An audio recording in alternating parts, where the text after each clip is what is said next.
Bom dia, minha gente. Hoje amanheceu um dia lindo de sol aqui em Campo Grande, capital de Mato Grosso do Sul. Hoje é dia 22 de julho. Eu, em home office, trabalhando em casa desde 16 de março, continuo muito preocupado. Ontem, Mato Grosso do Sul quebrou um novo recorde de pessoas contaminadas pelo Covid-19.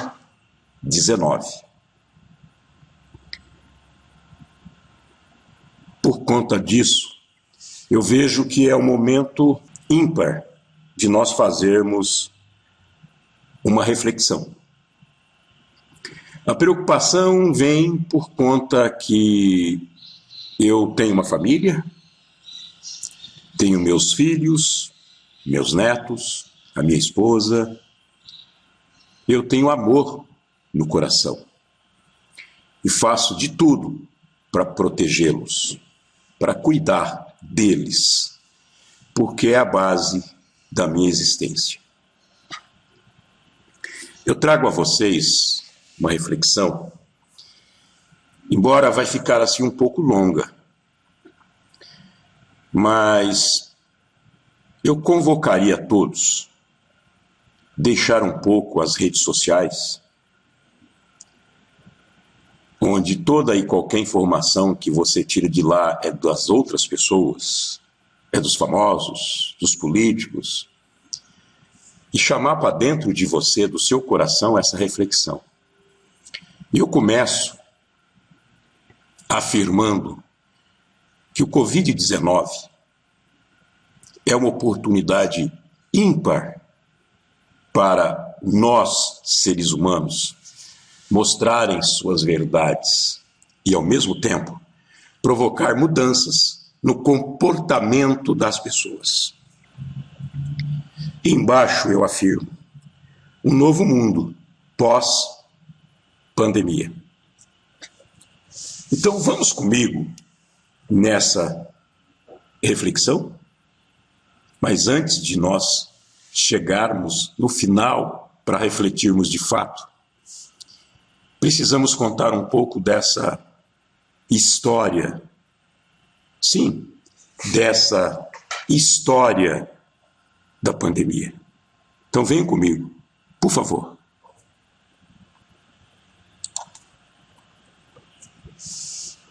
A linha do tempo do coronavírus no mundo. Vamos começar a falar um pouquinho como que apareceu a pandemia. Os primeiros casos, todos já sabem, inclusive amplamente divulgado pela imprensa, que de maneira geral fazem um trabalho belíssimo, às vezes até exaustivo, mas necessário. É preciso que as pessoas tenham as informações do que realmente está acontecendo. Primeiro, se conscientizar da necessidade de se proteger e proteger sua família. E depois, planejar as ações que vão realmente combater essa pandemia. O primeiro caso aconteceu em Wuhan e depois para o resto do mundo. Registrado pela China pela primeira vez. O Covid-19 se espalhou rapidamente. Em 3 meses, já atingia praticamente todo o mundo. No começo de dezembro de 2019, os primeiros casos de uma doença desconhecida começam a surgir na cidade de Wuhan, na China. Ninguém sabia o que era, mas já era o Covid. Mas sabiam que era causado por um novo tipo de coronavírus. Em apenas 3 meses, o vírus se espalhou para mais de 150 países e territórios. Em 11 de março, a Organização Mundial da Saúde declarou pandemia. Então, a partir daí, de 11 de março, oficialmente, o coronavírus foi declarado pandemia pela Organização Mundial da Saúde. A partir da China, o coronavírus espalhou pelo mundo. E, enquanto países adotam medidas para controlar a doença, paralelamente a isso, cientistas já começavam a buscar medicamentos e uma vacina, que é a única forma de combater eficazmente o vírus, é a vacina. Começo de tudo em Wuhan.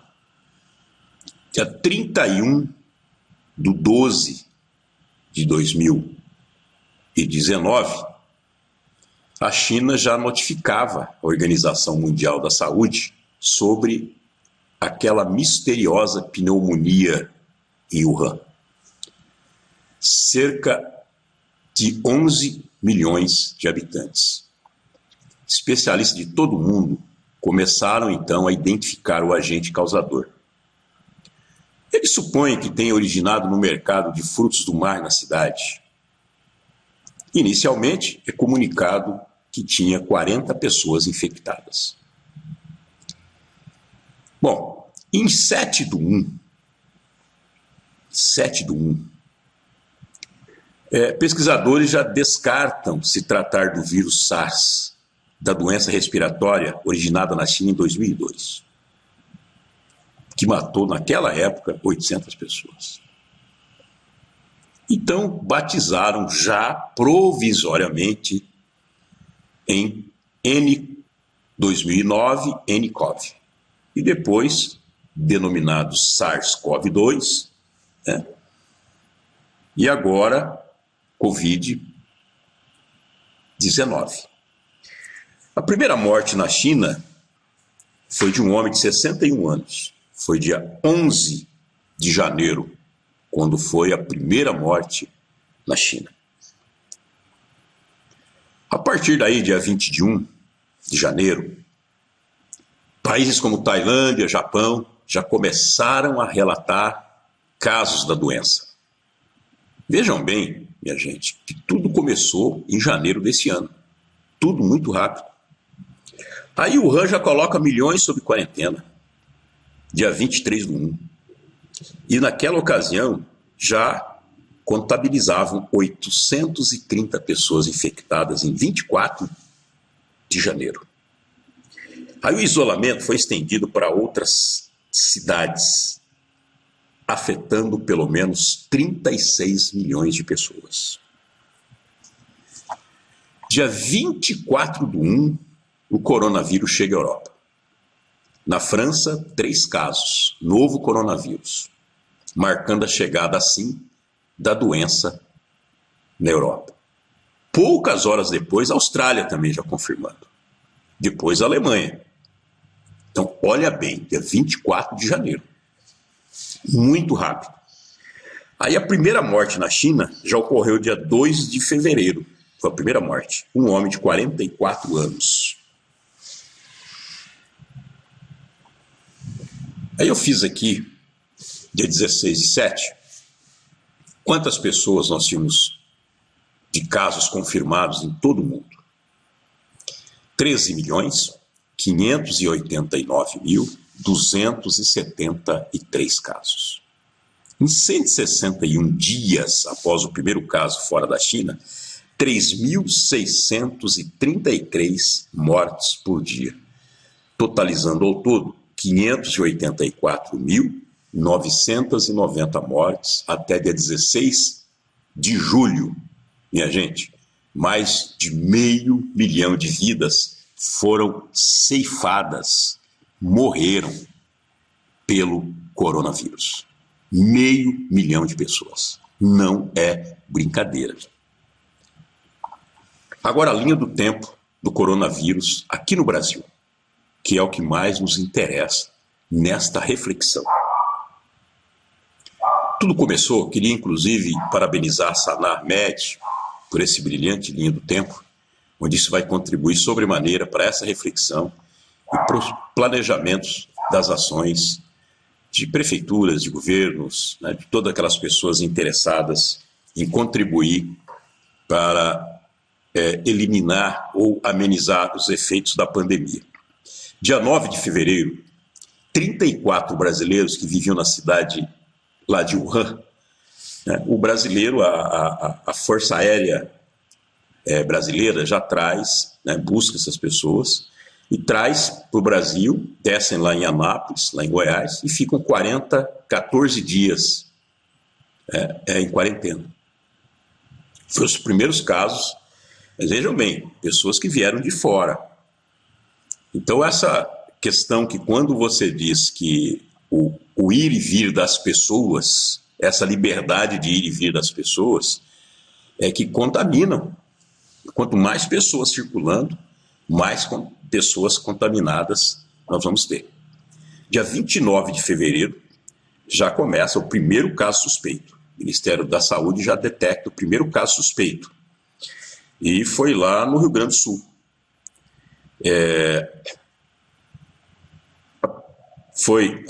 Lá no Rio Grande do Sul foi apenas suspeito, né? Que tinha um suspeito lá, foi descartado. E aí em São Paulo já tinha o suspeito realmente da infecção do novo coronavírus. Dia 21 de fevereiro, o Ministério da Saúde já amplia a lista dos países em alerta. Já inclui Japão, Singapura, Coreia do Sul, Coreia do Norte, Tailândia, Vietnã, Camboja e China. Dia 24 de fevereiro, o Brasil inclui mais 8 países em alerta para o coronavírus. Alemanha, Austrália, Emirados Árabes, Filipinas, França, Irã, Itália e Malásia. Então veja bem, e até então o Ministério da Saúde monitorava 4 casos suspeitos de infecção pelo novo coronavírus, 3 em São Paulo e 1 no Rio de Janeiro, mas já tinham 54 casos suspeitos da doença. Dia 26 de fevereiro, confirma-se o primeiro caso de coronavírus no Brasil. Um homem que viajou para a Itália, né, e tem 61 anos de idade, e deu entrada no hospital Albert Einstein no dia anterior. Dia 27 de fevereiro já sobe para 132 casos suspeitos de coronavírus. Veja bem, é um dia para o outro. As mudanças são radicais. Dia 29 de fevereiro, já o segundo caso importado de coronavírus.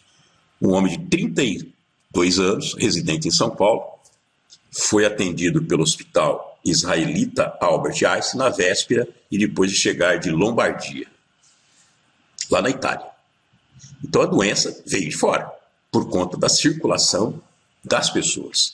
Dia 3 de março já sobe para 488 o número de casos suspeitos do coronavírus.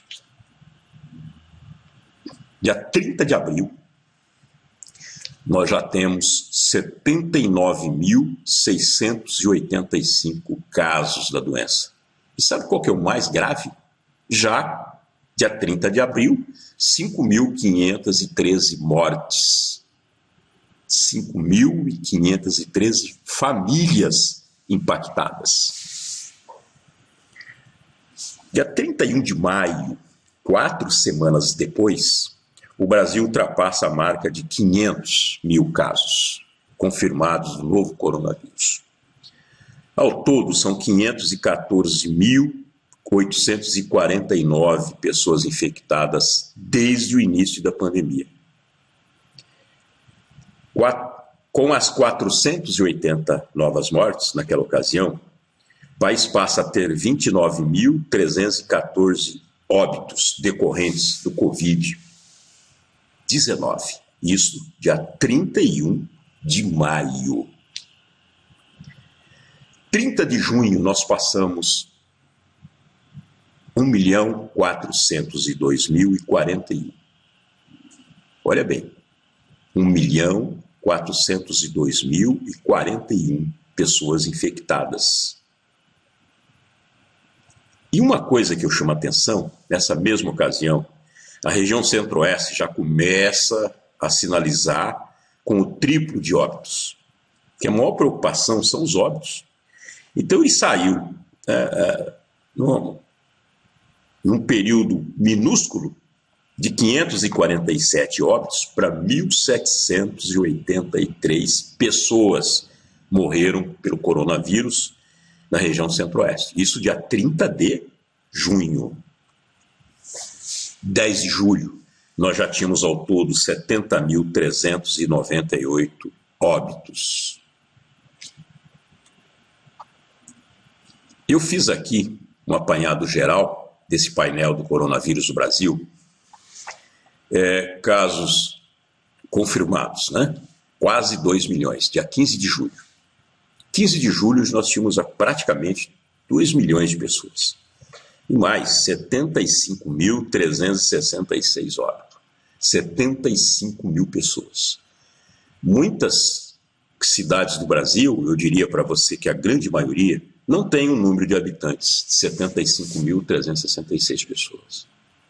Vejam bem, a quantidade de pessoas que morreram em tão pouco tempo. Dia 19 de julho, já passamos 2 milhões. Aí já vamos para 2.098.389 casos confirmados. E os óbitos confirmados para 79.488 pessoas que morreram do coronavírus. Em 138 dias, nós tivemos 75.500 mortes. 547 pessoas morreram por dia. Minha gente, não é fácil. 547 famílias impactadas todos os dias, que algum ente querido morreu e às vezes não pôde nem ir ao velório, porque é assim o que o coronavírus provoca nas pessoas. Agora eu trago aqui para o Centro-Oeste. Centro-Oeste, nós temos uma população de 16.219.163 habitantes e 159.224 casos de pessoas contaminadas com coronavírus e 3.285 mortes computadas. Dia 15 de 7, eu trago esse levantamento aqui para Mato Grosso do Sul, para o nosso estado, que tem uma população de 2.760.521 habitantes, 14.631 casos de coronavírus. E, até então, dia 15 de julho, 183 mortes. Agora, veja bem o que aconteceu. A linha do tempo do coronavírus no estado de Mato Grosso do Sul. Vamos comigo? Aqui é o portal do governo do estado, onde todas as ações realizadas pelo governo do estado de Mato Grosso do Sul, juntamente com a Secretaria de Saúde do estado. Trabalho muito transparente e que coloca todas as informações das ações realizadas pelo governo, as ações realizadas por todas as secretarias de saúde dos municípios, os trabalhos com os prefeitos, enfim, todas as informações que são realizadas no estado para combater essa pandemia são registradas nesse site, que é o www.coronavírus.ms.gov.br. Aqui você tem todas as informações diariamente atualizadas. Agora vamos ver aqui, já no nosso site, a situação em 19 de abril de 2020. Nós já tínhamos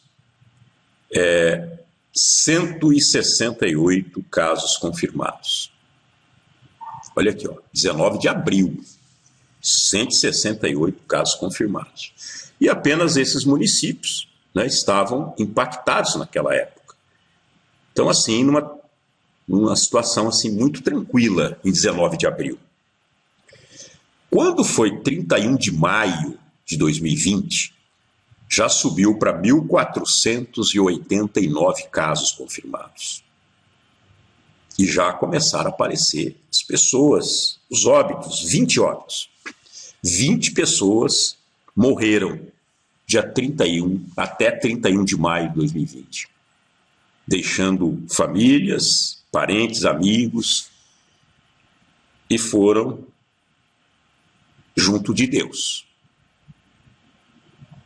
E esses, em 31 de maio, já os municípios impactados. De 79 municípios ao todo no estado, nós já tínhamos naquela ocasião 50 municípios impactados. Isso dia 31 de maio. Acompanhe comigo o raciocínio. Dia 30 de junho, nós já tínhamos 76 óbitos. 76 óbitos. E já evoluiu para 7.965 casos. Isso dia 30 de junho de 2020. E aqui o gráfico que mostra a evolução da doença. Desde os primeiros dias, né, até 30 de junho de 2020. A maior preocupação dos governos e das prefeituras está aqui exatamente na taxa de ocupação. Quando essa taxa de ocupação chega no vermelho, começa a preocupar.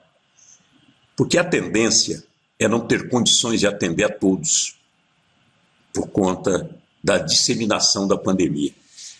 E aí, sem uma estrutura adequada de UTIs para atender as situações graves, aumentam os nossos óbitos.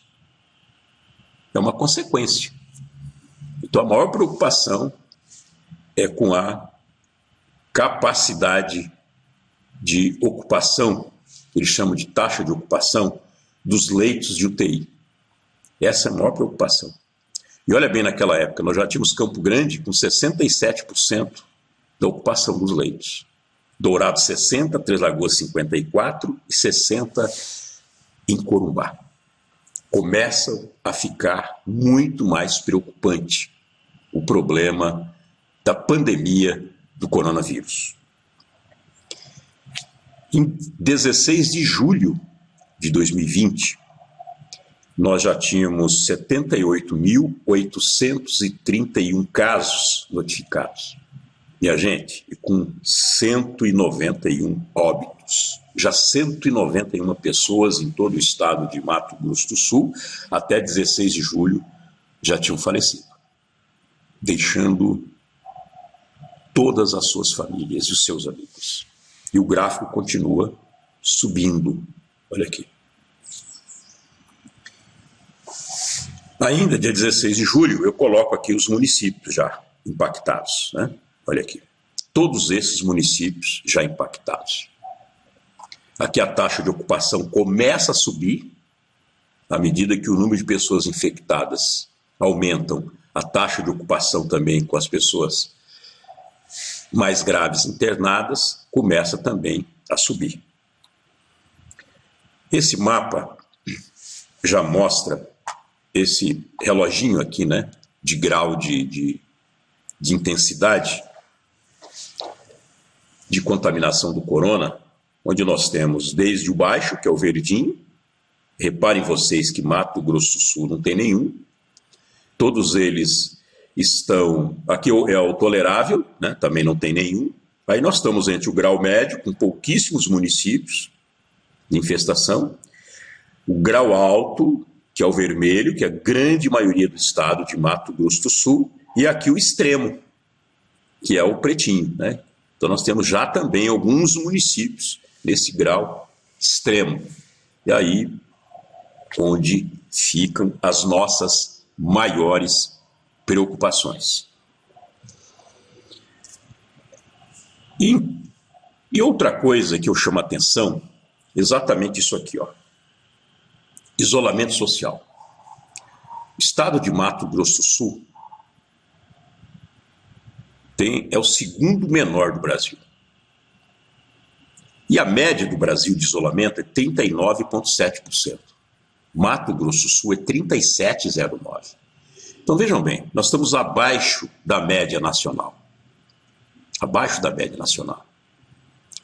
E quanto mais pessoas circulando e não tomando os cuidados necessários, mais pessoas infectadas. Mais pessoas vão morrer, com certeza. Não tenham dúvida disso. Então é preciso nós acompanharmos essa taxa, esse índice de isolamento. Dia 16/7, com 15.330 casos confirmados, já com 191 mortos. 191 mortos em todo o estado de Mato Grosso do Sul. Dia 19, já 3 dias depois, já aumenta para 16.403 e 222 pessoas morreram em 19/7. Dia 21/7 já foi para 17.386. Já subiu para 248 pessoas mortas no estado de Mato Grosso do Sul. Se eu calcular dia 16, 191 mortes, dia 21, 248, em 5 dias eu tive 57 mortos. Dividido por 5, eu tenho uma média, para ser exata, de 11,4 pessoas por dia em todo o estado de Mato Grosso do Sul deixam as suas vidas. Uma situação grave, e pode ainda ficar pior, o que nós podemos fazer?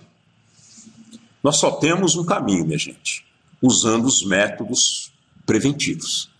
Então vamos lembrar um pouquinho desses métodos preventivos, que todos podem fazê-lo. Lavar as mãos sempre que tocar em um objeto ou pessoa. Tornar o lavar as mãos como um hábito.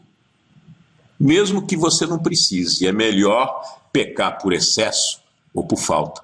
Lavar as mãos. Muitas vezes.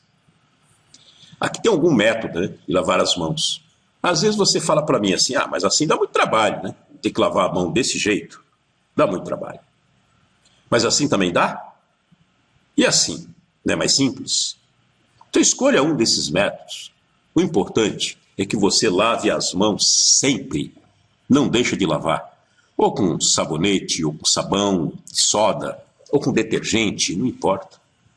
Tem que lavar as mãos. É a única maneira de você amenizar a disseminação da pandemia. Você vai eliminar por completo? Não. Os riscos existem. E não pensa você que o vírus vai embora. Ele veio para ficar, assim como o vírus da gripe. Está aí até hoje. Nós temos que aprender a administrar a nossa vida daqui para frente. Não vai ter jeito. Nós temos que nos enquadrar nessa nova realidade que o vírus está trazendo para a gente. E aqui, minha gente, esse é o mais importante. Usar máscara sempre que tiver que conviver com outras pessoas. Usar máscara. Lavar as mãos e usar máscara. Todos têm essa consciência. Se não fazem, porque não querem. E a gente vai ver para frente. Olha aqui. As descartáveis, né? E você tem essas mais simples, que são feitas em casa, com resto de pano, de preferência de algodão, e aí você confecciona a sua máscara, pede para uma amiga costurar, agora já tem para vender, preço assim bem acessível, então você tem como fazer a sua máscara e usar assim que for necessário. E o método mais eficaz é o distanciamento social, ou isolamento social, mas sempre com máscara. Vamos ver a diferença desses dois. Aqui nós temos um conceito de distanciamento social, que são medidas adotadas para limitar o convívio social, sempre com o objetivo de reduzir a propagação de determinada doença. Qualquer risco de propagação de doenças, você utiliza esse método de distanciamento social. E aqui, em relação ao Covid, por que é exigido o distanciamento social? Porque ela pode ser transmitida por gotículas, expelidas pelo doente na tosse ou no espirro, o que pode contaminar outras pessoas, direta ou indiretamente, por objetos que, ao serem tocados, e em seguida, levando-se as mãos aos olhos, boca e nariz, podem também contaminar. Então, resumindo, Quanto mais contato você tiver com as pessoas, mais proximidade com as pessoas, os riscos de você passar uma doença é maior. Porque nem todos têm o sintoma da doença. E às vezes tem o vírus e é transmissor. Então é preciso ter essa consciência. Será que eu tenho vírus ou não tenho vírus? Como não dá para vê-lo, você não consegue enxergá-lo. Então é melhor tomar as medidas preventivas. E aqui o isolamento social. O isolamento social ele pode ser até imposto pelo governo. Mas só em casos onde as pessoas precisam ser isoladas porque já está com o vírus.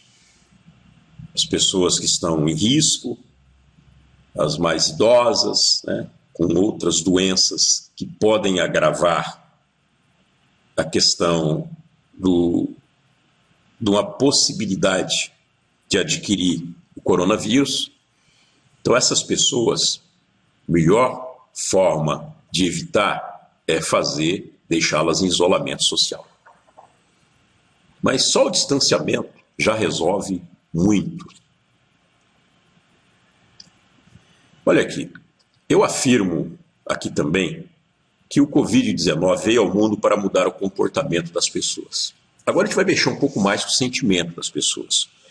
E um novo mundo após a pandemia. Eu vejo que após a pandemia ela está nos ensinando muito e nos trazendo a reflexões que nos leva a refletir sobre família, sobre conceitos, sobre futuro, sobre felicidade, sobre uma série de questões que às vezes a gente esquece. Porque o mundo virtual, o mundo mecânico é tão agressivo que às vezes nós, seres humanos, estamos deixando de pensar em nós e pensando em nós como seres humanos e não como máquinas, como computador. Qual o principal objetivo do ser humano aqui na Terra? Olha, minha gente, não tem outro. É servir as pessoas. Ninguém nasce para servir a si próprio. Desde a primeira hora da manhã, quando você levanta, você já começa a servir as pessoas. Ou em casa, ou no trabalho. As únicas ações que você faz para servir você são ações de sobrevivência. É comer, beber, dormir. O restante, você age para servir o próximo, as pessoas, ou a família, ou os amigos, ou no trabalho. Mas tem uma pequena diferença. Você só consegue servir de fato quando você ama verdadeiramente, quando você gosta do que faz. Se você não amar as pessoas, tudo que você faz vai ser um imenso circo. Não vai ser verdade. Então vamos falar um pouquinho sobre esse conceito de amor, tão pregado e tão falado em todo o mundo? Então vamos lá. Primeiramente, o significado do amor, aqui no significados.com.br, ele diz assim: amor é um sentimento de carinho e demonstração de afeto que se desenvolve entre seres que possuem a capacidade de o demonstrar. Então, no outro, o dicionário diz assim, o dicionário da língua portuguesa atribui ao amor o seguinte significado: amor é um sentimento que leva a desejar o bem de outrem. Olha aqui, desejar o bem de outra pessoa.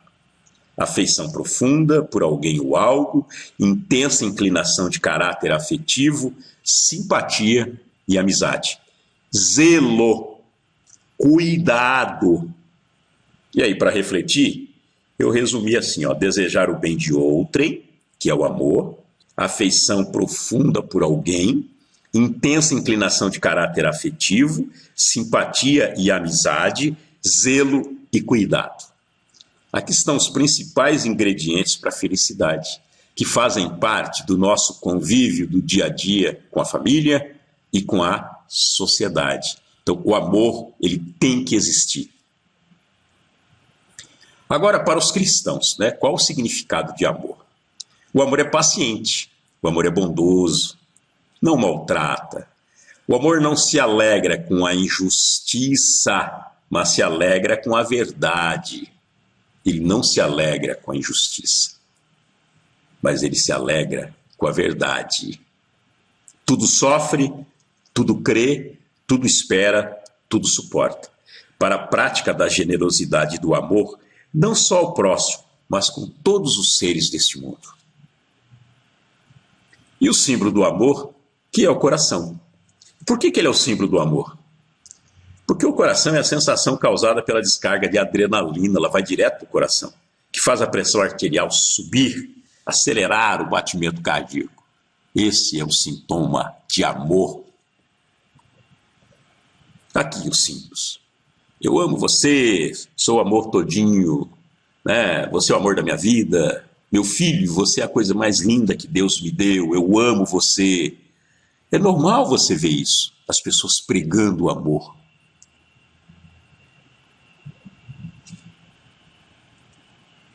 Mas veja bem, aí vem a pergunta, e eu pratico o amor verdadeiro?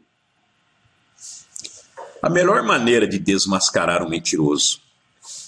Só que na teoria não existe como você desmascarar um mentiroso. Só pode ser comprovado na prática. Então o amor ele tem que ser praticado. Porque palavras o vento leva, a prática fica. Então, no entanto, quanto mais os psicólogos examinam, mais as pistas parecem ser frágeis. Não existem sinais consistentes que sempre apareçam junto com a mentira. Viram? Amor é abstrato, você não consegue vê-lo e nem pegá-lo. Exatamente igual o vírus do coronavírus. Você não consegue vê-lo, mas se você tiver o vírus, ele pegar você, imagina o que ele pode fazer com você. Só que você não enxerga. Através dessa doença terrível, minha gente, que está matando milhares de pessoas, temos como comprovar na prática o exercício do verdadeiro amor entre os seres humanos. Por isso que eu afirmo lá no começo que o Covid-19 é uma oportunidade ímpar para os seres humanos mostrarem suas verdades e, ao mesmo tempo, provocar mudanças no comportamento das pessoas. Por mais terrível que seja, por mais cruel que seja, ele pode nos deixar um legado muito interessante para que nós possamos mudar o nosso comportamento, praticarmos a verdade, o amor verdadeiro, para que nós possamos nos orgulhar de ser seres humanos. Então, para enfrentar a pandemia do Covid-19, precisa praticar o amor verdadeiro. Mas praticar o amor com atos concretos e não apenas um discurso vazio que o vento leva. Dê o exemplo, exerça o amor verdadeiro, não seja falso. Aqui eu faço uma recomendação para exercer o amor verdadeiro durante a pandemia do coronavírus.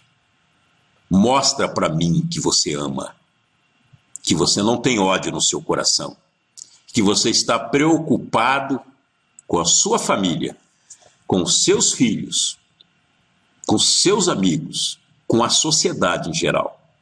Por favor, use máscara para proteger você e as pessoas que você ama. Aí você vai mostrar com atos concretos e não com simples discurso e palavras que você está exercendo o amor porque você precisa zelar pelas pessoas. Vocês viram lá atrás o conceito de amor? É zelar pelas pessoas, é cuidar das pessoas, começando das pessoas mais próximas e depois as pessoas da sociedade em geral. E outra, lave também as mãos. Usem máscara e lave mãos constantemente. E aqui eu deixo um lembretezinho, ó. Essas pequenas ações ajudam a preservar milhares de vidas e só dependem unicamente de você. Cada um tem que fazer sua parte. Se nós não juntarmos as nossas forças, o vírus vai nos vencer. Porque cada ser humano é um átomo. Para nós nos tornarmos molécula, temos que juntar um monte de pessoas. Para se tornar um corpo, milhões de pessoas. Então, mais um corpo todo, nós vamos conseguir combater um vírus que, embora ninguém consiga vê-lo, mas é mortal. É mortal. Então é preciso ter essa consciência. Eu não consigo vê-lo, eu posso estar com o vírus. E eu vou ter a coragem de disseminar esse vírus entre as pessoas que eu amo, pessoas aquelas que eu falo que eu amo todo dia, que eu tenho no meu discurso que eu amo. Poxa, minha gente, nesse momento de meditação, vamos refletir juntos. As pouquíssimas vezes que eu saí da minha casa para atender alguma emergência, eu vi, por exemplo, enquanto esperava meu filho no supermercado, no estacionamento, uma mulher descendo do seu veículo, com uma criança nas mãos, com 2 máscaras, sim, mas o dedo, colocada no dedo. Ela trouxe para que as máscaras? Porque existe um decreto que obriga a usar para tentar enganar a fiscalização? Será que ela não pensou em nenhum momento dos riscos de trazer o filho para o supermercado? Quantas pessoas passaram por ali, espirraram por ali, que tocaram em alguma coisa? E ela traz o filho que ela diz que ama e que amou a vida toda e que diz o discurso isso para um lugar desse, onde o próprio filho pode correr risco de vida e disseminar para a própria família e para todas as pessoas. Será que isso é praticar o amor? Será que isso está dentro do conceito de zelo, de cuidado, que é o conceito do amor? Vamos refletir. Eu vi também num outro momento o senhor idoso, com 4, 5 crianças no carrinho, ele estava puxando, e ninguém usando máscara. E ao mesmo tempo, dá um alívio tão grande quando eu vejo as pessoas que estão usando máscara, fazendo a sua parte, cumprindo com a sua responsabilidade social. Será que essas pessoas que não usam máscara, não lavam as mãos, no momento que elas forem acometidas pelo vírus, elas também vão exigir leito de UTI? Vão dizer para todo mundo que ela tem esse direito? Para mim, como cidadão, o dever vem antes do direito. Depois que eu estou cumprindo o meu dever como cidadão, zelando pela vida das pessoas nesse momento de pandemia, aí sim eu vou ter todo o direito de exigir o meu direito. Porque enquanto eu não fizer a minha parte, pode ter certeza que eu não tenho direito de exigir nada. Então temos que cumprir a nossa parte. Estamos falando de vida de pessoas. De vida de pessoas. Não estamos falando de probabilidade de mortes. Já temos uma infinidade de mortos. Então, minha gente, vamos ter um pouco de Deus no coração. Se apegar a isso. Porque Jesus Cristo é nosso irmão. Todos nós somos irmãos. Temos que amar a Cristo e amar as pessoas. E para amar as pessoas, eu preciso praticar o amor. É por isso que com essa pandemia, ela começa a desmascarar as pessoas. Na prática. Porque se antes era difícil eu saber se os conceitos e a prática do amor pelos seres humanos era verdadeira ou falsa, agora eu tenho uma ferramenta para saber sim. Só o fato de não usar máscara e não ter nenhuma responsabilidade social, nem com a sua família, você não está exercendo o amor verdadeiro de proteger e de zelar pela família. Então aí eu vou ter certeza que você não é aquele tipo de ser humano que veio para construir um mundo melhor, mais justo, mais humano e igualitário. Você talvez esteja na lista de milhões de pessoas que vieram para destruir esse mundo. E esse mundo é maravilhoso. Cabe a você descobrir a sua missão. Quando você descobrir a sua missão, exercitar a sua missão, que nada mais é que servir o próximo, essa é a nossa missão, mas servir de verdade, com amor. Pode ter certeza que você vai ser muito mais feliz. Muito mais feliz. Um grande abraço, Deus abençoe a todos vocês. E a Morente Global te manda esse recado para que você possa refletir nesta manhã linda de sol. Um grande abraço.